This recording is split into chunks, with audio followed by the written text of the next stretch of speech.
This is a live Channels television event.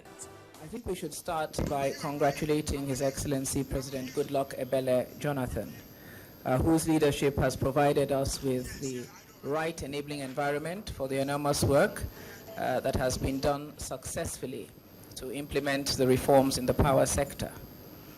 And I must say that we are very grateful for the strong support that he has given to these reforms, particularly with the privatization exercise, which was commendably carried out.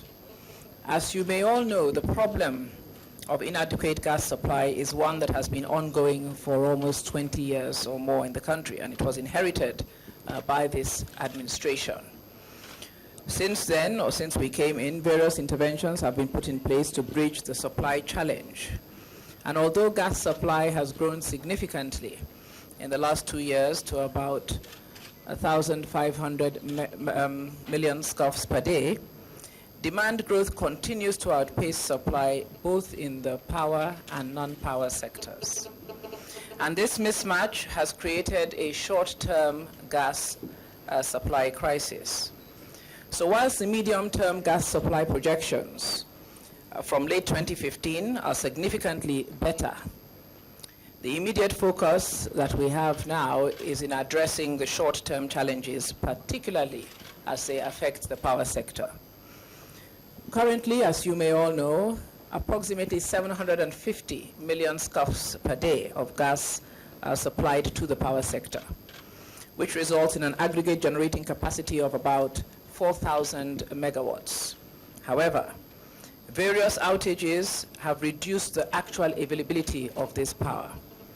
Since November 2013, when, as you know, new owners took over the PHC and successor companies, concerns have continued to be raised over the quality of power supply.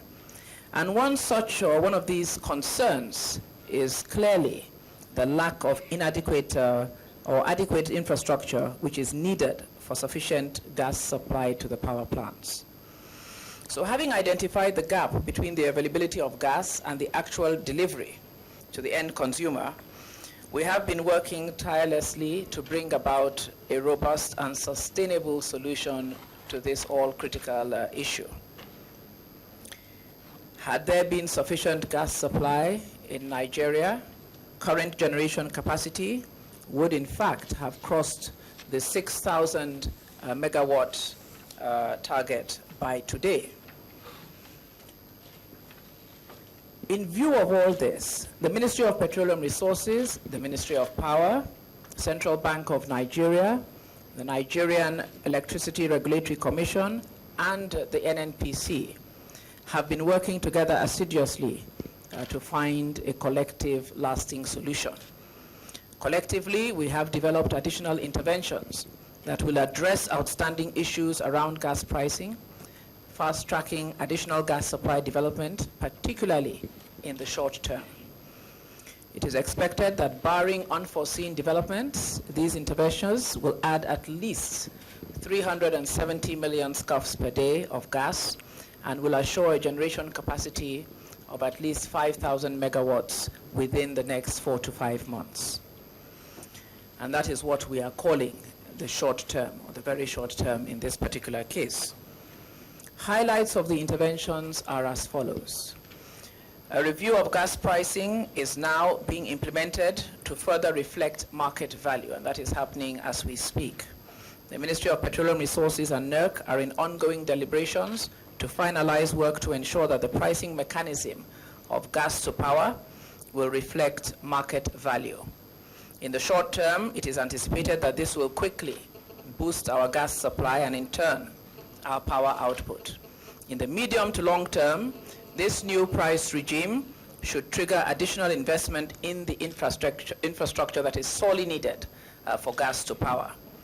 In furtherance of this commitment, NERC has approved a new benchmark price of $2.50 per million scuffs of gas supply and 80 cents per million scuff as transportation costs for new capacity from 2014.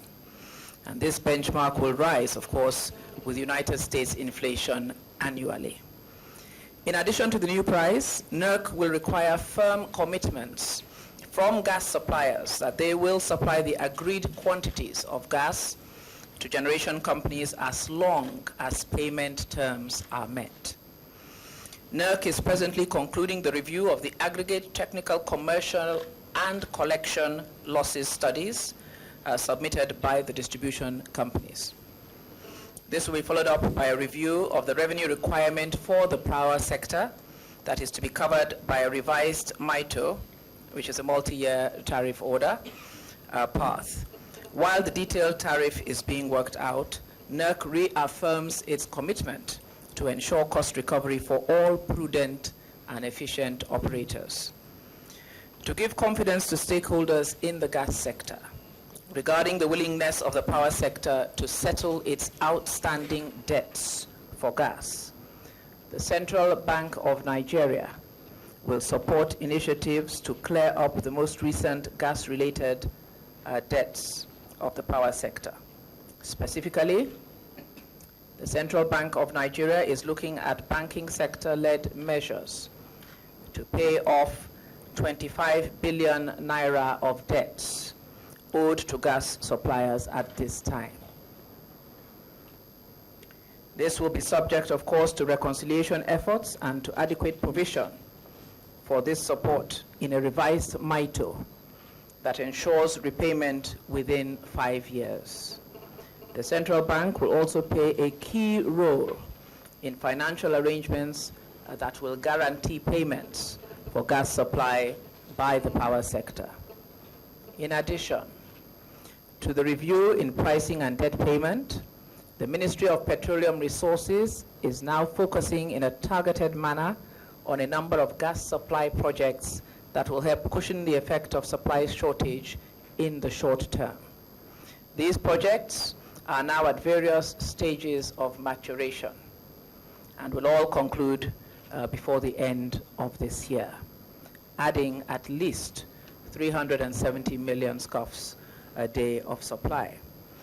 Now, the projects include the Utorogo field expansion, comprising accelerated workover of some of our wells and the completion of a new gas plant. Expected impact would be 60 million scuffs per day.